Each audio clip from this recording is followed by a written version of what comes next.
The Macau Formula 4 race here on the Guia Circuit of Macau is about to come up. The qualification race, a duration of 8 laps in prospect for the FIA F4 World Cup. And it's an addition to the programme this year for the 72nd running of the Macau Grand Prix.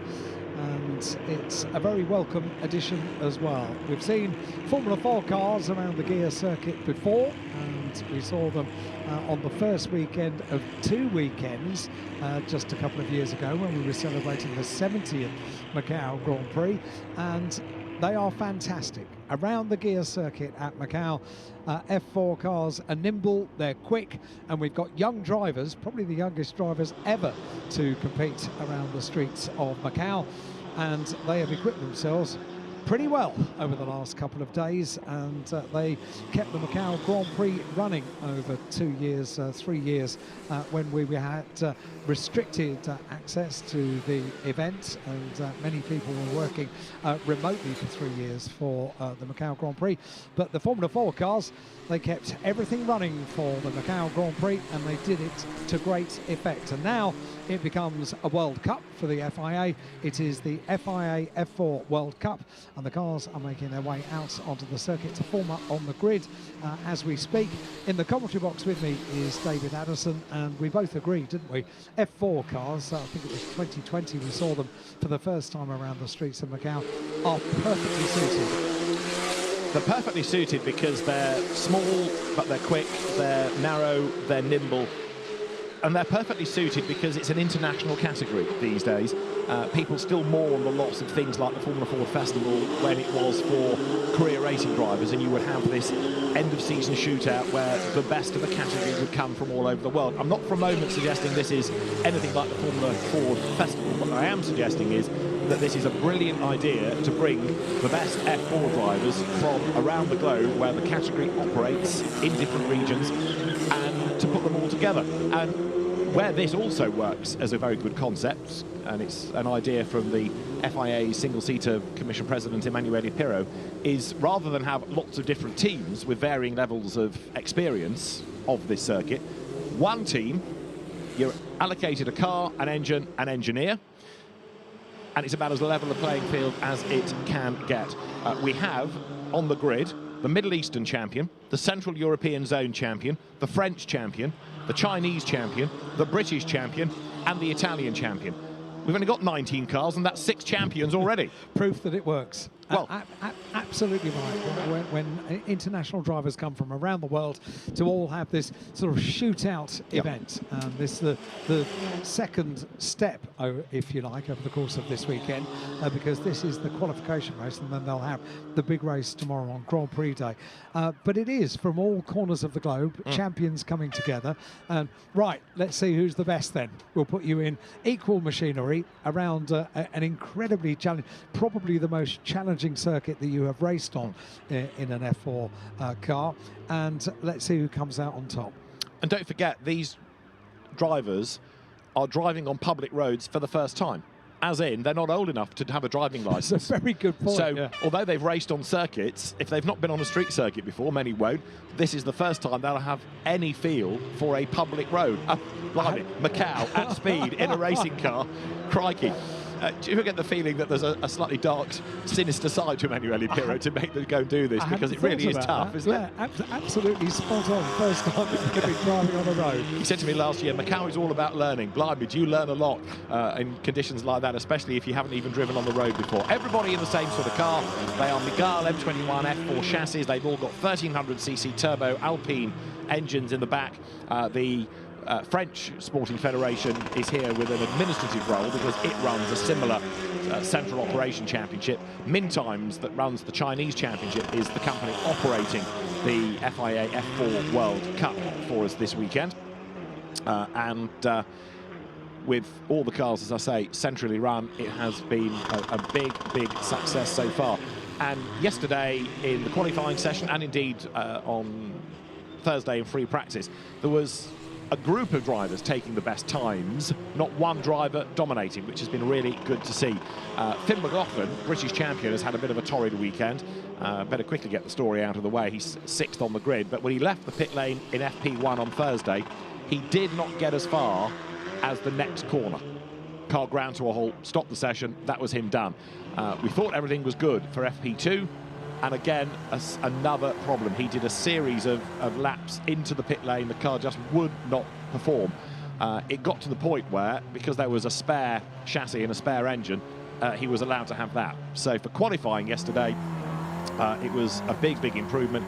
And here is the Red Bull junior driver making his way to the 6th rank on the grid. We didn't see the onboard shots yesterday in qualifying because that was the first time he'd been in this replacement car, and therefore cameras weren't fitted. They were on the old one, but there's been some hard work overnight, and now we can ride on board with Finn McLoughlin, 5 times a winner in the British F4 Championship this season. It's going to be a fascinating race, this. Can't wait. It really is. He did a super job in qualifying, bearing in mind he hadn't completed a full lap for the free practice sessions thus far, and he went into qualifying. He qualified superbly in 6th place, and he was very, very exceptional in the British Championship this year to take the title. So what a pro at such an early age to deal with all of the challenges over the last couple of days, and then to go into qualifying and qualify on the outside of the 3rd row of the grid. Top work. There's some family connections as well, some familiar surnames, including the driver that's on pole position, Sebastian Weldon. We've got Rintaro Sato on the grid. We've got Thomas Behrman as well. They are surnames that already we know in the motorsport world, and it's fantastic to see so many international drivers being represented for the first time of the FIA FR World Cup. Sebastian Weldon on pole position, son of the late Dan Weldon, 5 times a win in the Italian Championship, as well as winning in the Middle East Championship in the winter months. 2nd on the grid, Kei Nakamura Berta, who has a Japanese mum, a Slovak father. He was born in London, went to live in Japan for a time, then came back to London, and he's also been racing in the Middle East Championship, and last year he was runner-up in the UAE Championship to one Freddie Slater, who we'll see in the Grand Prix itself here. 3rd on the grid is this year's Middle East champion, Emanuele Olivieri. And Alan, you were talking about familiar surnames. Well, let me stretch the point a little bit, because Emanuele Olivieri is the godson of Dindo Capello, multiple Le Mans winner and touring car champion and all-round star of Audis, and co-driver of Emanuele Pirro, just to cement the link back to the FIA Commission President. Olivieri has been 6th in the Italian F4 Championship, the one won by Kei Nakamura Berta this year. And then, as you say, Thomas Behrman, well, he's 4th on the grid, brother in Formula 1, dad used to race MGs, and this is Thomas's first full season. He only came in to car racing midway back end of last year for a part season, didn't he? Had a good qualifying, didn't he? Showed pace that we hadn't seen so much in free practice, but then switched it on in the first competitive, if you like, action of the weekend. And in qualifying on the outside of row 2 was really good qualifying. There is Emanuele Olivieri's car, and there's the Audi badge on the side. He's got some backing from an Audi dealership, but there's also that Audi link courtesy of his godfather. And Olivieri went really well yesterday, the Audi Zentrum Asti backed driver. A little bit further back on the grid, quick word about Gino Trapper, or Gennaro Trapper, Gino for short. He had a pretty torrid day yesterday with a couple of incidents, and a sizable off in qualifying resulted in that car needing an engine change overnight. Talked about the F4 champions. We've also got on the grid Arai Bansal, the driver from Bangalore, who has raced a bit in British F4, but also won the GB4 Championship, which is a UK-based series for earlier models of the F4 concept. So rather than the cars have no home, GB4 was created to give them somewhere to run, and Arai Bansal won that. I've just spotted Emanuele Pirro heading onto the grid, so must be pretty pleased with the outcome of the entry for this race. This is Kei Nakamura Berta making his way to the grid. He'll slot in 2nd on this 1-by-1 stagger. Pit lane closes in less than 30 seconds, so it'll be straight on to the grid, and we get some great onboard shots as well, don't we? To ride on board around the Guia Circuit at Macau in a single-seater, be it a Formula Regional car, which we'll see later on today for the Macau Grand Prix, or an F4 car. It just gives you an idea of the kind of commitment that you need in a single-seater car. Riding on board is a bit of a treat of modern camera technology, and we're very grateful for it. the modern-day Formula 4 car, as you see, apes Formula 1 in as much as it has the FIA mandated halo device. We talk about how things have moved on at Macau. They have, and safety is one of them in terms of not just the track, but the cars as well. And there is Keen Nakamura Berta then threading his way through a busy grid up to position number 2. He will slot in ahead of Thomas Behrmann. Leaving it late as well, leaving it to the last possible minute. So he'll have the warmest tyres now. He will. He will indeed. So there is Keen Nakamura Berta. Gives a thumbs up to his engineer. Everything okay? Yep. Yep. Not a talkative chap. I think there'll be quite a few nerves on the grid right now, understandably. A few ice packs brought out because even in an open-top racing car, it is hot down there. There are very few drivers in single-seaters these days that will talk to you on the grid. Yeah, if true. you approach with a camera crew, with a microphone. I don't remember the last time I knelt down next to a single-seater car and actually got any kind of acknowledgement that I was there, because they get into the zone. It's what their performance coaches, their driver coaches train them to do. The minute they're there on the grid, they're basically, it's part of the race. Yeah, that's true. That's true. Sebastian Weldon then making his way to the grid. Alan and I can show our age here because we can vividly remember commentating on his dad in Formula Vauxhall Junior and saying he's going to be a star, and he was. Taken far too soon was Dan. And Sebastian coming up to the grid then. Interesting that he is the man on pole position, because I'll rattle through that list of champions. He has not been a champion in an F4 category. He's done lots of race wins, yes, but he's not been a champion. But he drove really well in qualifying yesterday, and there he is on pole position. It's a unique place, isn't it, Macau? The Guia Circuit, the 6 kilometres of the Guia Circuit of Macau is completely unique, and you need certain elements of being a racing driver that might not necessarily have come together to put a championship together, when you need consistency across many rounds and many different types of circuit. But this, I think, above all, not only needs speed, but also a huge amount of bravery and commitment, and that's what Sebastian Weldon showed yesterday in qualifying. Superb.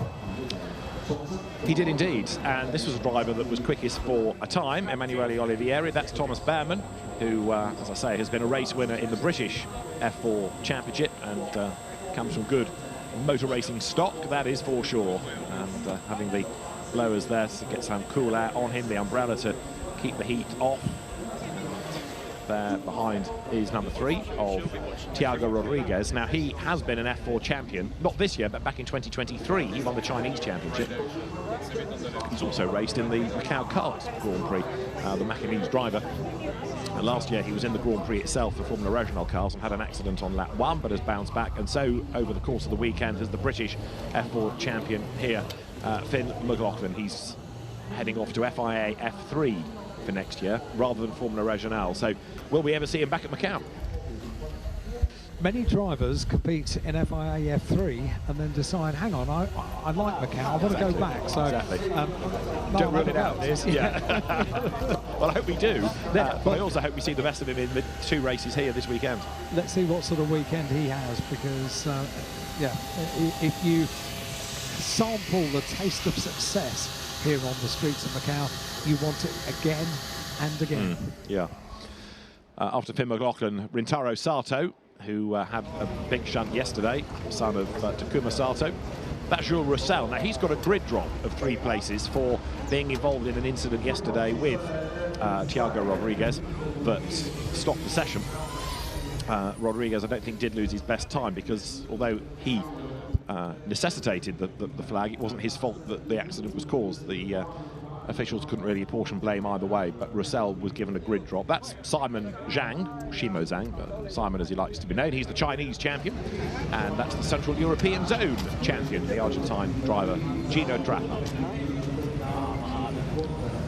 Engine change for Trapper, and the next driver that you'll get to on the grid is Hyuho Lee, the South Korean, who did a bit of karting in the UK a few years back, but Spanish F4 was his main focus this season.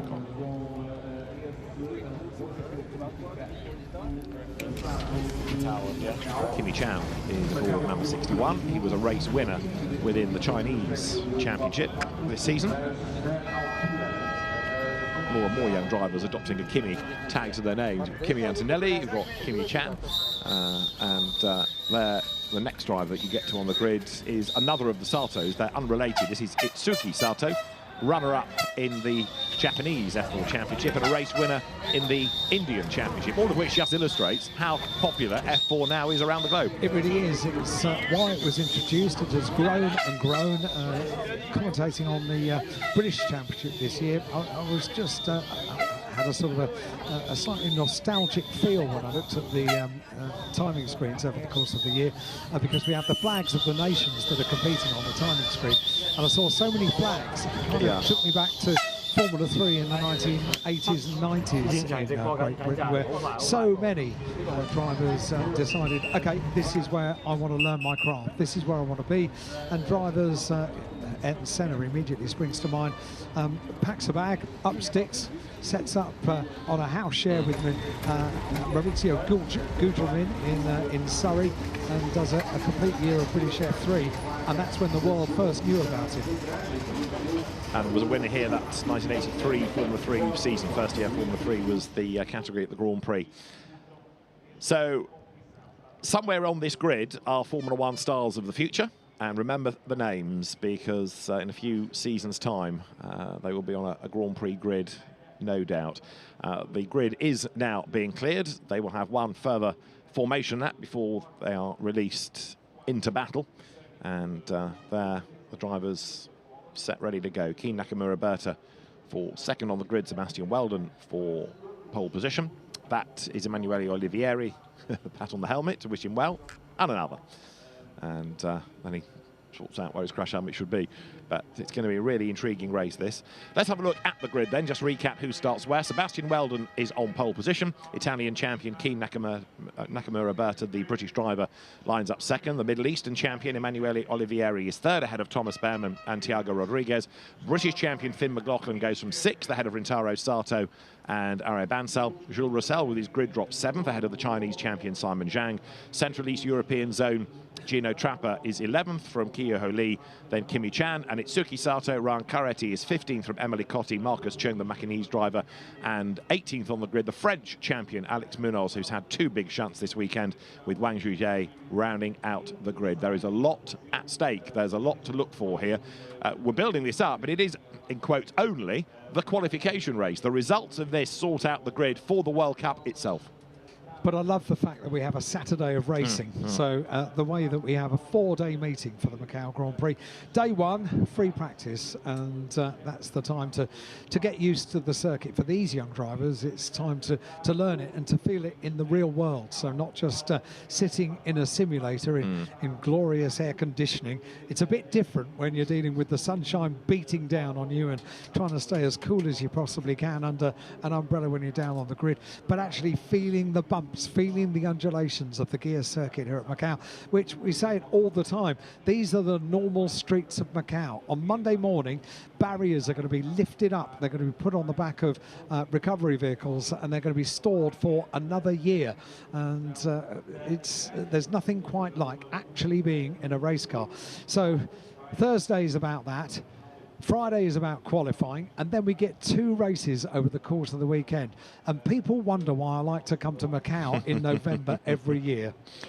It is a circuit like no other, and there are drivers that excel here that perhaps haven't at other places. There are drivers that arrive here as champions or drivers with big reputations that struggle. And it's fascinating to see this end of season shootout, whether it's in a GT car, as we have to come later today, or a Formula Regional chassis, as we have later on, or in these F4 Mégales that are good to go. We're into the final 1 minute of the countdown, a formation lap, and then 8 laps are ahead of us. Here we go then. The pulse rate begins to rise down on the grid inside the cars. And this is the moment that drivers rather like, because once they are set off on the green flag lap, it's them and it's the car. They are on their own. They are in isolation. All of the people, the teams, the guests, everything that goes around an event which is this big, and they'll feel it a lot more tomorrow as well on Grand Prix Day. But that's all gone. Now they can get on with what they know, what they do. And as the engine notes rise down on the grid, the green flag is waved, off they go. But not Sebastian Weldon, who is stranded. He's got going now, and the good news is that not everybody overtook, because if everybody had have overtaken, he would be forced to start at the back of the grid. Now, at least, he's able to work his way back to pole position, but looked as though he couldn't get the car in gear and was slow away. But Sebastian Weldon, I thought, just upset the heart rate a little bit, but better he gets the mistake out of his system on the formation lap rather than the start of the race. And here he comes, storming his way to the front. Yeah, that would have been a bit of a moment when the pulse was getting a bit high, it's when it really needs to count, and everything needs to go right. And all of a sudden, you're on pole position, and you get unsettled when you set off on the green flag lap. Now, he needs to make sure that he settles down and plays his normal game. Yeah. Because, okay, that was something that didn't go quite according to plan, but that's behind him now. Needs to think about the start of the race. So out of Lisboa, up here San Francisco Hill, and then the cars turn their way through a sequence of corners towards the sharp right here of Maternity. Takes you past the hospital, and then they drop down the hill, heading towards Teddy Yip corner, whose house looms over the circuit. Teddy Yip, who was always a huge part of the Macau Grand Prix, as well as, of course, building his own Formula One cars and taking this area into Formula One Grand Prix racing. And the Theodore Racing name continues, supporting Kramer within the Grand Prix itself. Then the cars drop down through the Solitude S's, down Faraway Hill, and eventually get to Police, so-called because it's near the police station, and then they climb up towards Moorish and then on to Donna Maria. But at this part of the circuit, finding a reference point really hard. That's a bit more like it. That's down at Police. This is the short climb up towards Moorish. And Sebastian Weldon then, having got himself back to the queue of cars, a little bit red-faced maybe, but he's trying to calm himself down again now, as well as warm up the tyres ready for the start of the race. Donna Maria, this long left-hander, they know that the end of this tight twisty section is in sight as they go around the left-hand of Donna Maria, because the Melco hairpin, no overtaking here. You just have to thread it through neatly and tidily. And that's what we noted when we first saw the F4 cars around the Guia Circuit, that they seem to be able to do it with consummate ease going around the Melco hairpin, which during other races, maybe for the slightly larger GT3 cars, it's a bit more of a handful, isn't it? It is indeed. And on this part of the circuit, from here on all the way down to Lisboa, you can think about overtaking. There's the room, and there's also the ability to get a tow. Even in these cars with slicks and wings, the Aero Age, you can still get a tow, and it's going to be Sebastian Weldon then who brings the cars up towards the grid, accelerates, snakes the car, gets a little bit more warmth into the rubber, and then he will put the car onto pole. The red, white and blue livery carried by Keen Nakamura Berta behind. The green colouring you see on Emanuele Olivieri's car, and Thomas Behrmann's dark and white chassis will be next. So the cars into place.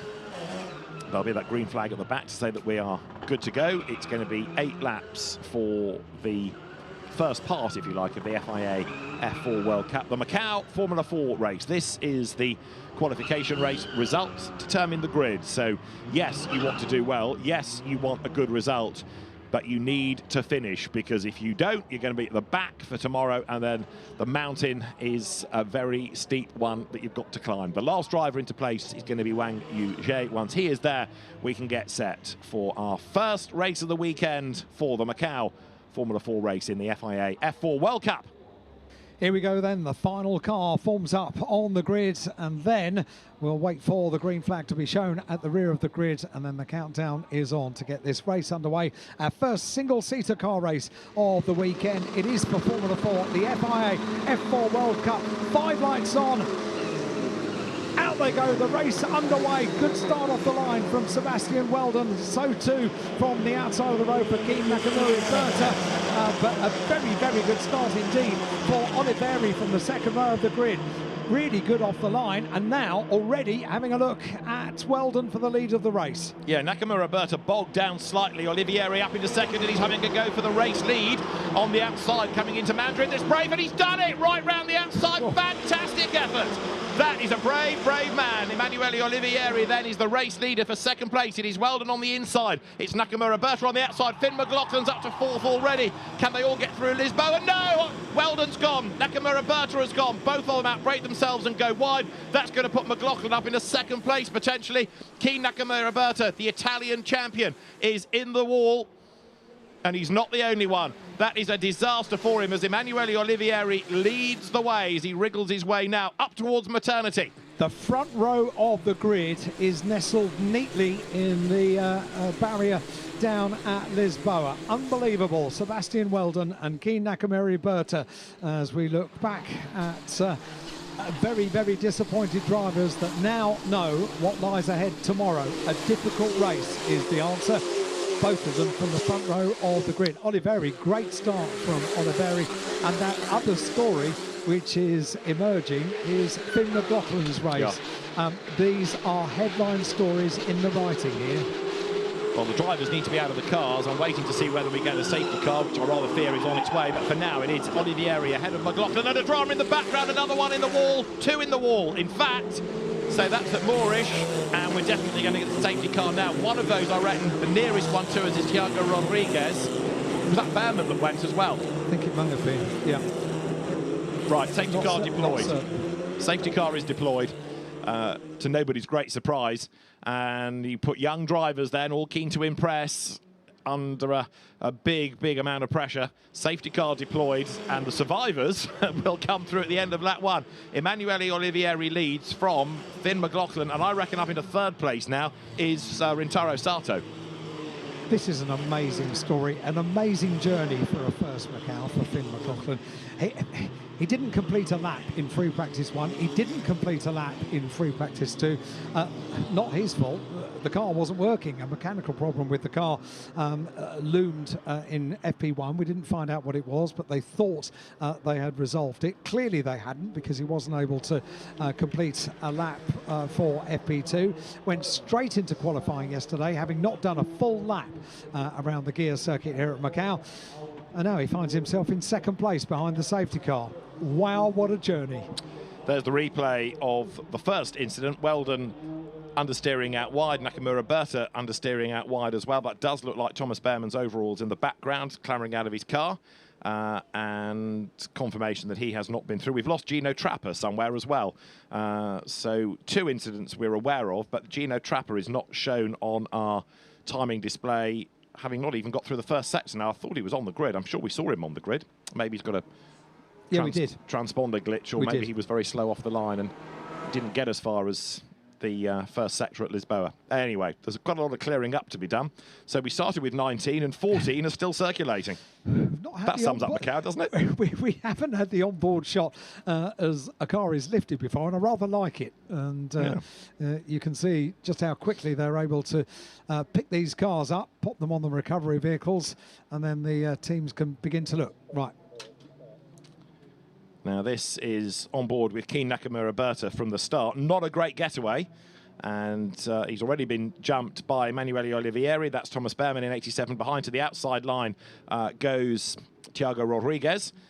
So Nakamura Berta defends from him. By this stage, Olivieri has been an absolute hero and gone around the outside of Weldon at Mandarin, and how he has managed to do that on cold tyres is quite something. There's McLoughlin. Look how close McLoughlin was up towards the wall. Now, Nakamura Berta at this point is on the attack. He's heading for the outside of Weldon, but the outside line is a little bit dirtier. He arrives a bit too quickly. He brakes for the corner, but he just can't get the car slowed, and there's just not enough turn available, and he's off. He's in the barriers. To his right, Weldon's already in the wall. That's Rodriguez. I'm afraid for Thiago, another year, another lap one crash. And what a unique view looking back from Nakamura Berta's car, and straight on into Lisboa. Gino Trapper out from the pit lane. Yeah, I didn't see the car in the pit lane. Nor did I. Unless it stopped at pit exit and has now rejoined from there. So that's your Behrman and Rodriguez incident. So those cars now are about to be retrieved, and the 2 incidents around the circuit being attended to. The safety car going at a pace so that it doesn't eat into too many laps of the competition, but it's got to go at a quick enough pace for the drivers to maintain temperature in the tyres. I think we need the cars to go through this section before that incident unit, you can just see in the escape road, can be deployed. Another replay of the start. Right, so good getaway by Weldon.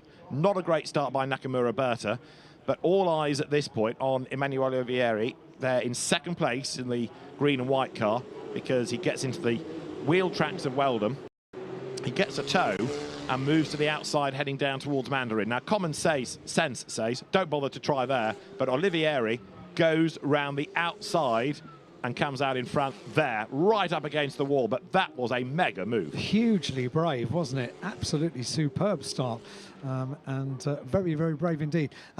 If you just go back about 20 minutes, we said one of the elements that you need to excel here on the streets of Macau is bravery, and that was rather proof. That was a very brave move indeed. But there you go, 2 corners into the race, and all the work they've done over the last 2 days wasted for Weldon and Nakamura Berta. This is Olivieri's start from the onboard. So out of reservoir, he gets into the wheel tracks, into the slipstream now of Sebastian Weldon. And Emanuele Olivieri to the outside line, the dirty line, down towards Mandarin. Gets his nose in front and is about a cigarette paper width away from the wall. Crikey, heart in mouth stuff. Emanuele Olivieri is going to have to pay excess baggage, I think, for his whatnots, because he is a brave, brave boy. I have no more words. What a move. What a move. Absolutely unbelievable. You couldn't get much more bravery than that, could you? On the opening lap as well. Absolutely supreme stuff. I'm all in favour of Finn McLaughlin's fairy tale story, but Olivieri deserves to win this race for that move alone. That is something else. Absolutely something else. Wow. If I had my hat with me, I would tip it to him, because that was just awesome. Really was.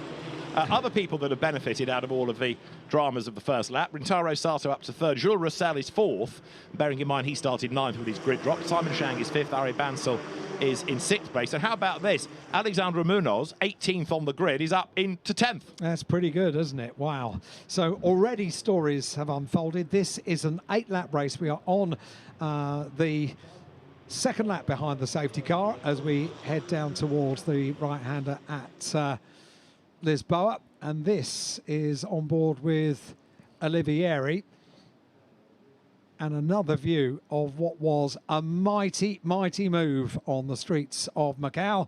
Up towards the back of Sebastian Weldon, gets himself set up, and he's got to hold this line on the outside. And we're going to slow this through Mandarin. Whoa, so close to the wall, and opportunity to slow that maneuver down with the technology that we have with our replays now. Just seeing that slowing out of the corner. What a move. What a move to get into the lead of the race and leading down into Lisboa as well. So everybody else can do what you want, but you've taken the lead of the race. Right, circuit's nearly clear, isn't it? Because Thiago Rodriguez, Thomas Behrman's car's out of the way.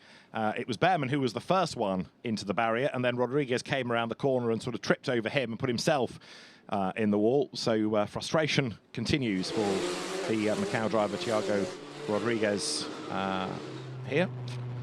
So Emanuele Olivieri behind the safety car, making his way now on down towards police and through the incident zone. If it's clear, then that's going to be the indication that we might be pretty close to going back racing. It wasn't a last-minute move, was it? He'd planned that. He'd set the move up, like playing a game of snooker. Yeah. He'd put himself in the right place on the circuit. You made the point as well. That's the dirty part of the circuit. There'll be all sorts of nasties on the tarmac down there, but he braved it out and it worked. But boy, oh boy, we talk about fine margins around the circuit of Macau, and that was just about as fine as the margins can get.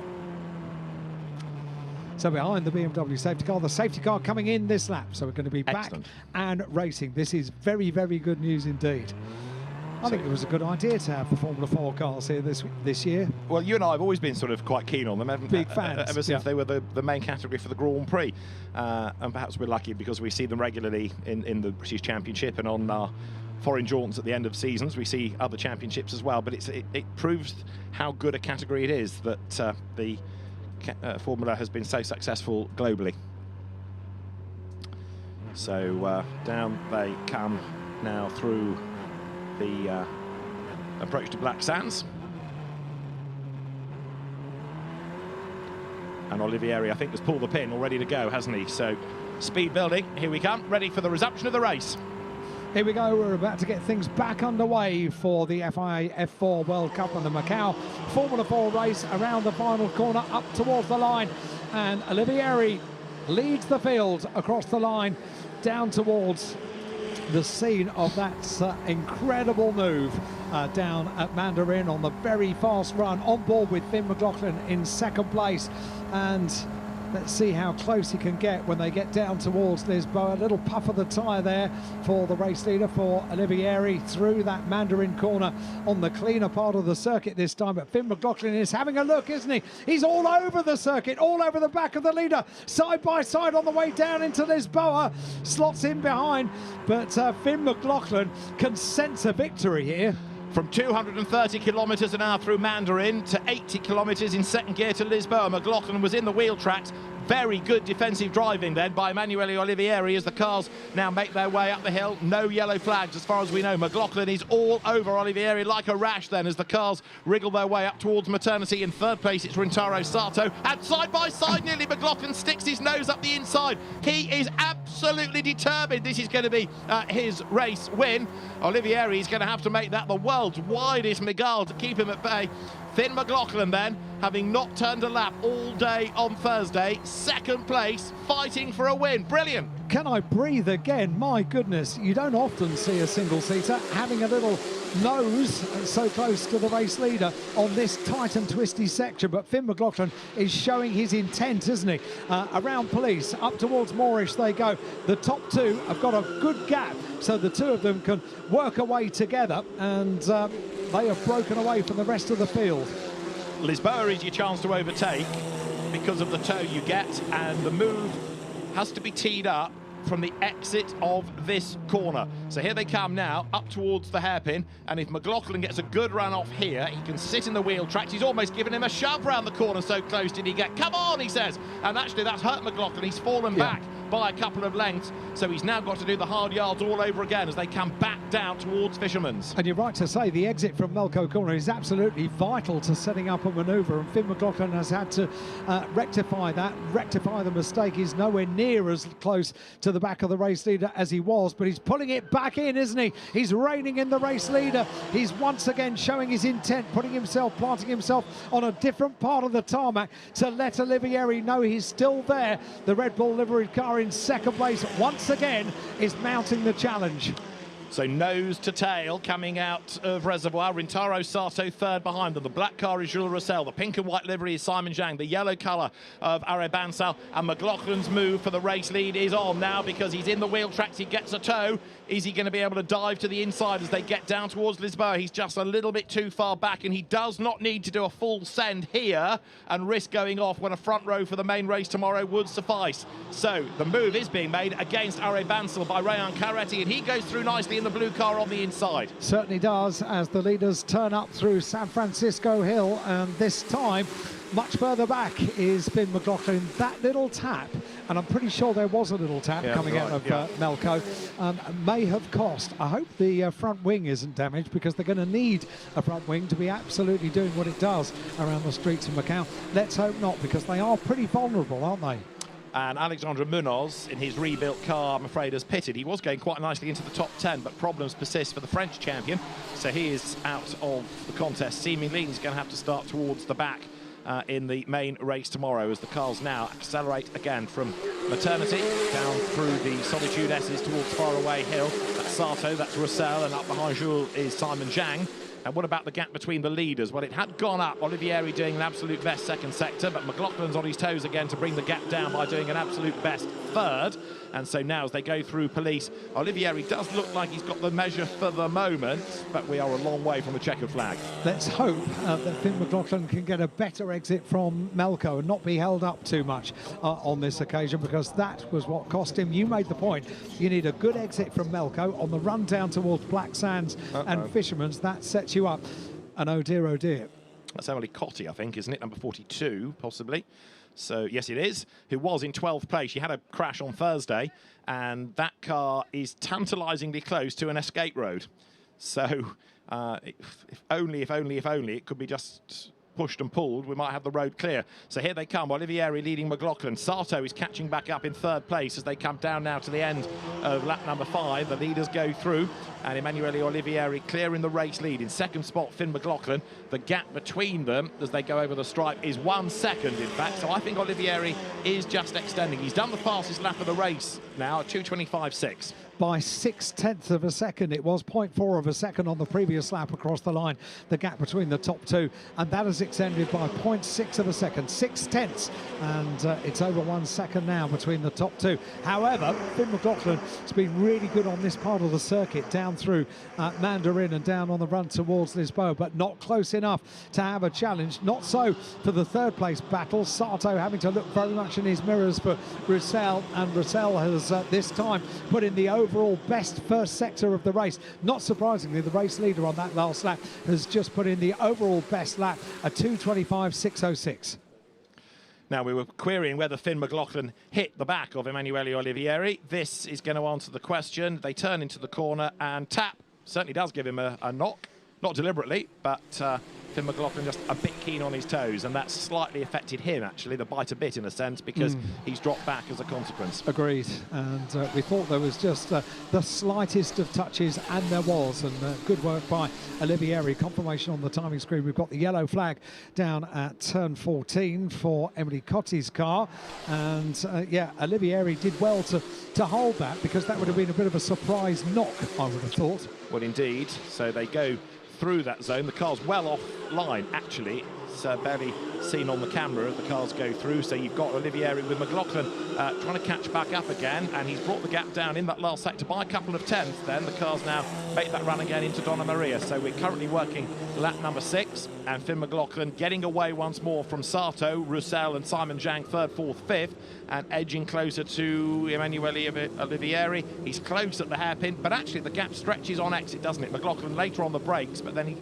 isn't able to get back on the power quite as well. Let's see what the gap is when they complete this lap, and I'm really pleased that we've had a good few laps now where they can get into the groove and do some racing laps around the Guia Circuit here at Macau, which is such a reward for a driver to get into the one lap after another without interruption. Really, really good news. Okay, they're going to come up and complete another lap now. We've got the battle on for third place. Sato still leading just from Roussel, and as the final sector for Finn McLoughlin was the overall best final sector on that lap. He's brought the gap down once again to 0.5 of a second, half a second between the top two.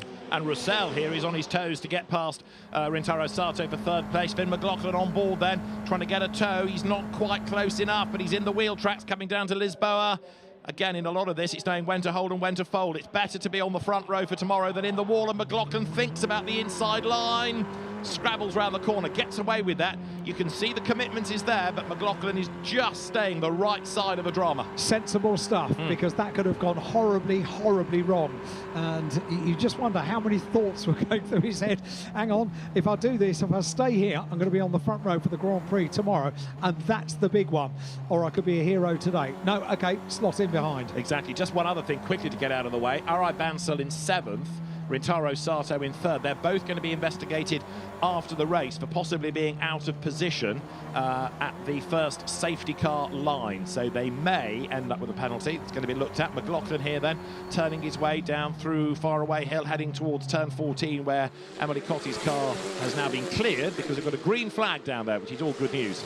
Here we go then, the top two with that gap at the front of the field, this battle between two fantastic drivers around the streets of Macau on the Guia Circuit.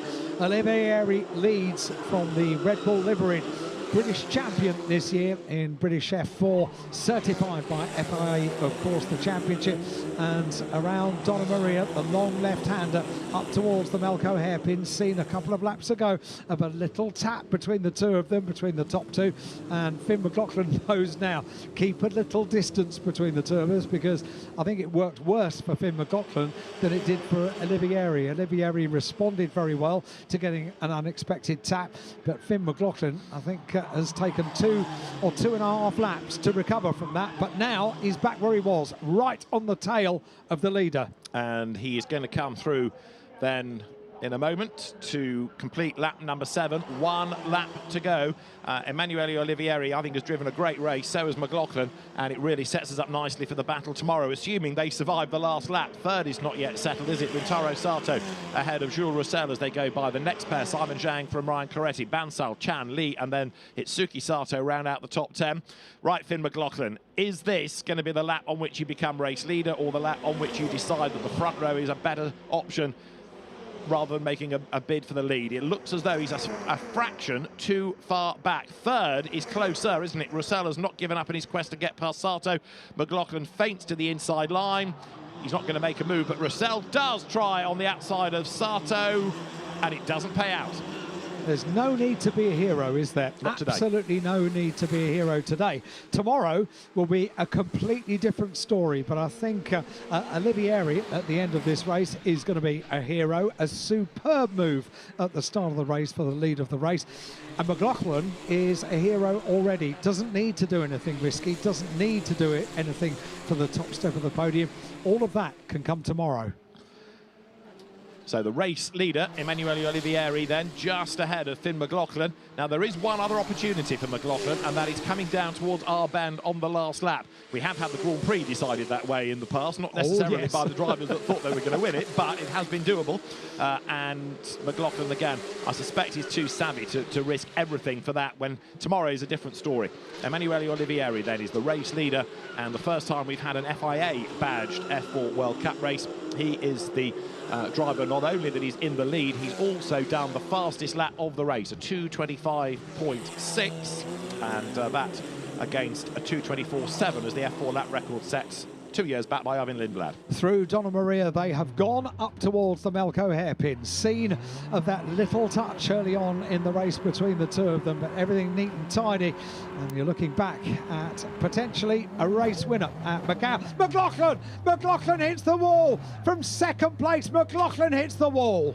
He's going to be able to limp it to the end, possibly, but was anybody else involved in all of that? Because there's another slow car up the road. So Finn McLoughlin has clobbered the wall, and after such a great story, he is going to be at the back of the grid after all, as Emanuele Olivieri comes through. The checkered flag is at the ready. Drama on the last lap of the FIA F4 World Cup qualification race. Emanuele Olivieri wins. There's a massive gap before. We've had a change for second as well. It's Jules Roussel ahead of Rintaro Sato for second and third places.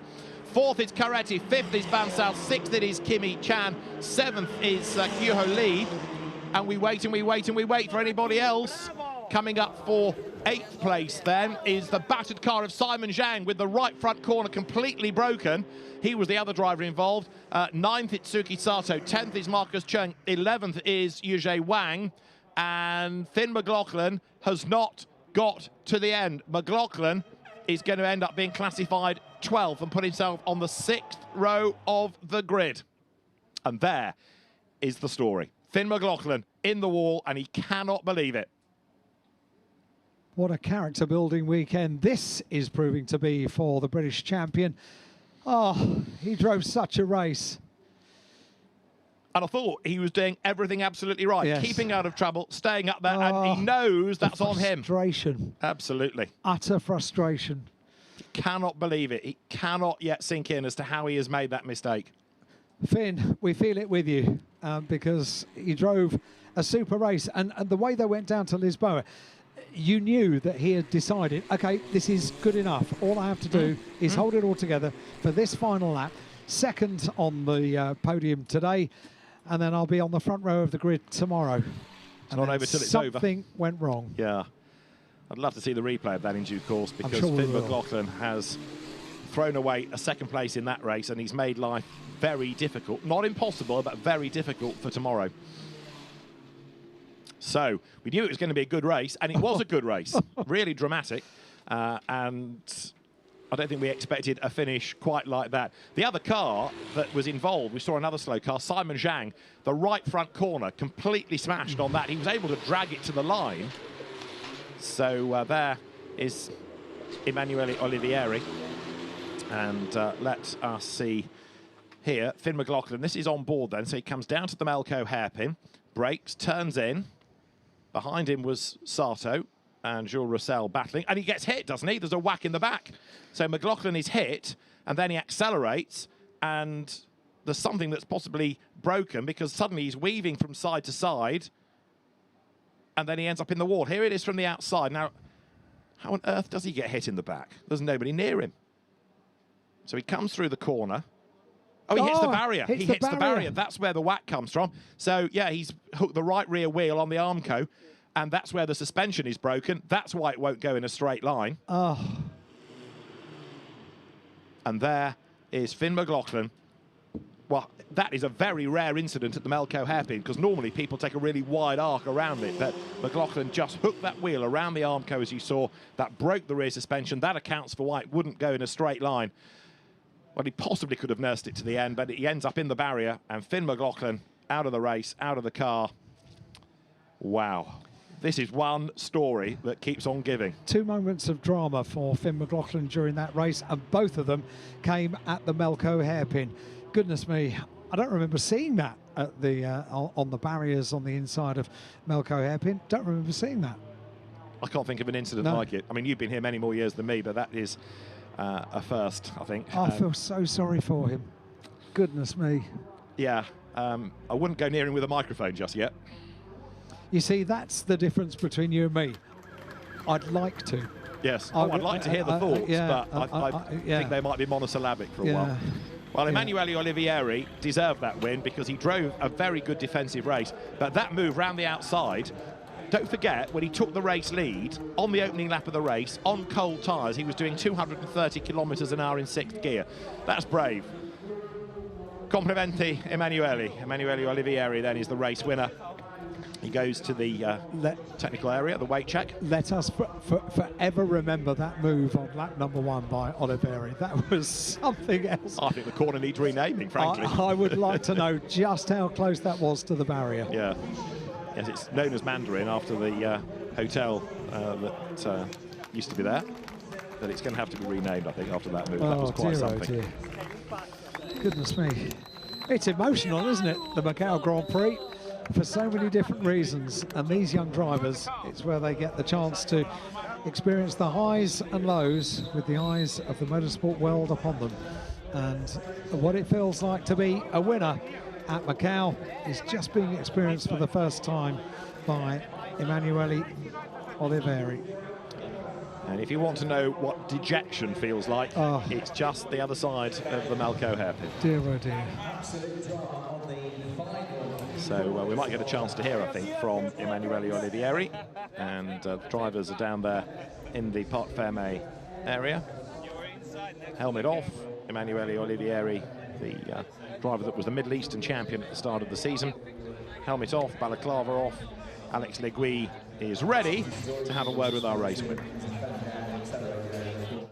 For that overtake alone, you are the deserved winner of this FIA FR World Cup. Just talk us through that race. Yeah, I mean, what a race. Yeah, after I was really happy about my start because it was a really good jump, so I knew that I had the opportunity to overtake Weldon because the straight is quite long. I took the opportunity to around the outside. I was thinking it was a bit easier, but at the end I ended up quite close to the wall. So yeah, after there was an incident, but I think after the race I was quite, after the first lap I was quite struggling with the tires because I think Fion behind had new tires. So I was quite, let's say, driving quite difficult with it, but yeah, still good win, all to play for tomorrow. Yeah, so qualifying race absolutely nailed. This must give you a lot of confidence ahead of tomorrow's main race. Yeah, for sure. We have now I have a lot of confidence also after yesterday quali. So yeah, tomorrow I will give it everything. But for sure, this win means a lot. But I need to work out tomorrow. Brilliantly done. We look forward to watching you. Alex Legui, thank you very much. Emanuele Olivieri is the race winner, and the drivers will make their way to the podium. but so much of that was done off the start of the race. So let's have another look at the start. On board with Emanuele Olivieri.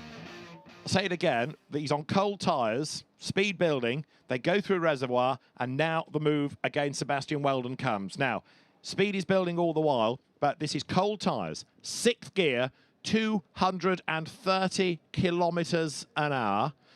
230 kilometres an hour, round the outside. Look at the wall, look how close he comes. We slow it down just to see how near to the wall he gets. It is very close indeed. It's the dirty part of the racetrack. Whoa, skill McGill. Emanuele Olivieri takes the race lead and goes on to win the qualification race for the FIA FR World Cup. Set up so early as well. That was absolutely phenomenal. You can understand why he was smiling when he got out of the car and Alex asked him about that manoeuvre. Race result, Emanuele Olivieri wins from Jules Roussel and Rintaro Sato, who's under investigation. It is Rayan Caretti in 4th place from Mare Bansal and Kimi Chan. Kyoho Lee next from Simon Zhang, and then it's Suki Sato with Marcus Chung, the Macau driver, in 10th ahead of Yushi Wang. And after that, only 11 of the 19 finished because we lost Finn McLoughlin, Emily Cotti, Alex Munoz, Seb Weldon, Keen Nakamura Berta, Thomas Behrman, Thiago Rodriguez, Gino Trapper. Some big names at the back of the grid. Tomorrow is going to be amazing because what we've now got is a good little fight going on between Olivieri and Roussel for the lead, but a kind of semi-reverse grid because half of the field are quick drivers. Out of that rear group, you've got 1, 2, 3 champions, and pretty much 6 out of 9 have been race winners in a category or other. Can't wait. I was just about to say the phrase, I absolutely cannot wait. Oh dear, the disappointment. Finn McLaughlin's car on the back of a recovery vehicle making his way back. But you know what? Finn McLoughlin equipped himself incredibly well up until that point. The final lap, the last half of the final lap, and just that little tap on the barrier. We say it every year, when Macau bites, it bites hard, and just the smallest of knocks at the place where you can't even overtake, and he's got a mountain to climb tomorrow. He has, but it's not the steepest of mountains, in as much as he's going to be on the 6th row. There is a number of drivers immediately ahead who he is quicker than. He can make up some progress down to Lisboa. He is ahead of a number of very quick drivers as well. There's bound to be a drama at Lisboa on the first lap, so there are places to be gained. I'm not suggesting he's going to win it from 12th on the grid, but a podium is possible, I think. If I was to sit down with him and have a little pep talk ahead of the race tomorrow, I would let him know that in the road sports race that we had, the local race earlier on, a driver that started 17th on the grid just finished 2nd on the podium. That would be the pep talk I'd have. Well, he was 6th on the grid for that race, got himself up into 2nd, but ultimately a non-finisher, broken suspension, and the Red Bull car badly damaged. Right, let's just enjoy the highlights of the race as we wait for the podium.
The podium here at the Macau Guia Circuit awaits, and this is the podium for the qualification race for the Macau Formula 4 race, the FIA Formula 4 World Cup. The result of the race we've just witnessed, won by Emanuele Olivieri, determines the grid for the main race, the World Cup itself, tomorrow.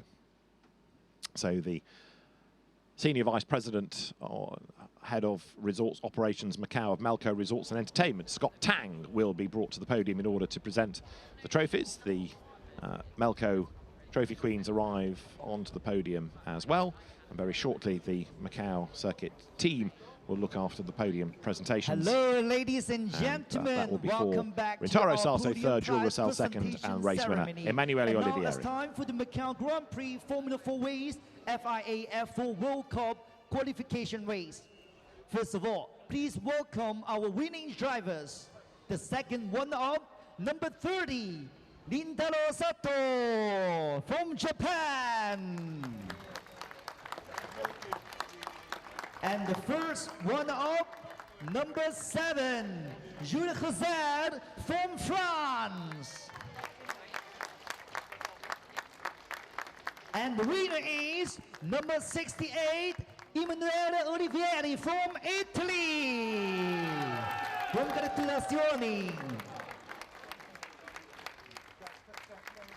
Welcome all winning drivers. And now, please welcome Mr. Scott Tang, Senior Vice President, Head of Resource Operations Macau of Melco Resorts and Entertainment, to present the laurels and trophies. Firstly, to our second runner-up, number 30, Rintaro Sato. Omedetou gozaimasu. And also to our first runner-up, number 7, Jules Russell. Félicitations. And to our winning driver, the winner is number 68, Emanuele Olivieri from Italy. What a moment. And Mr. Tang, please move to the center. Please move to the center and let's take a photo. Please look to the front, to our cameras at the media zone.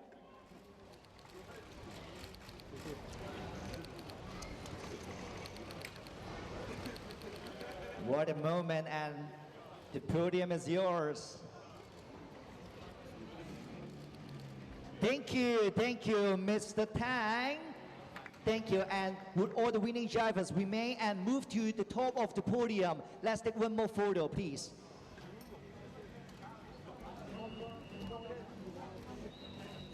Please look to the front, to our cameras, to capture the moment. Our fans have been cheering you on all the journey, and thank you so much, and congratulations again. So now I'll pass the mic to Chris. We're gonna have a chit-chat session with the winning drivers. Thanks very much, Elvis. Right, let's make our way up and have a word with our top 3. Rintaro, many congratulations. First of all, a great job by your team after rebuilding the car from yesterday. Yeah, I'm so happy with the P3. Luckily, unfortunately, in the last lap, I got passed in the last corner. But yeah, we have tomorrow, so get ready for tomorrow now. Let's see what happens tomorrow. And how's it been driving this circuit? It's a challenge, right? It is. So happy, so exciting. Okay, well done. Good luck for tomorrow. Let's go around to see Jules. Great effort from the third row of the grid. Must be pleased with that. Yeah, put the pressure and be clean and keep the pace and prepare for the race of tomorrow. And that's what I done. Start P2 tomorrow. So let's see. Talk us through the final lap, the final few corners. Quite chaotic. Yeah, but take out of the opportunity. So yes, I take it on P2. I'm really happy today of this result.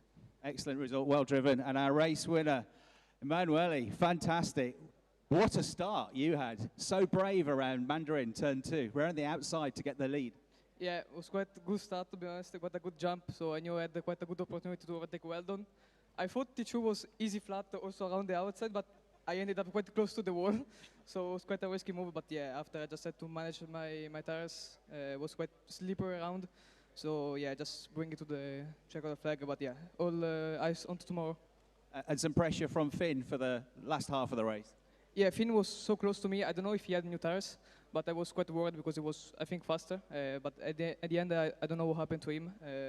But yeah, anyway, happy with the win. On to tomorrow. Pole position for tomorrow. Well done. Give it up, please, for our top three. Thank you, Chris, and once again, congratulations to our winning drivers for the qualification race, and all the best for tomorrow. Thank you. Chris Hartley, the English circuit commentator, talking to the drivers on the podium. The top three you have with the race winner, Emanuele Olivieri, and that gives him pole position for the main race, which will take place tomorrow at 9:15 local time here at Macau. Join us for that. It promises to be a fantastic way for the F4 drivers to round out their weekend. The F4 World Cup, the Macau Formula 4 race, 9:15 tomorrow here in Macau.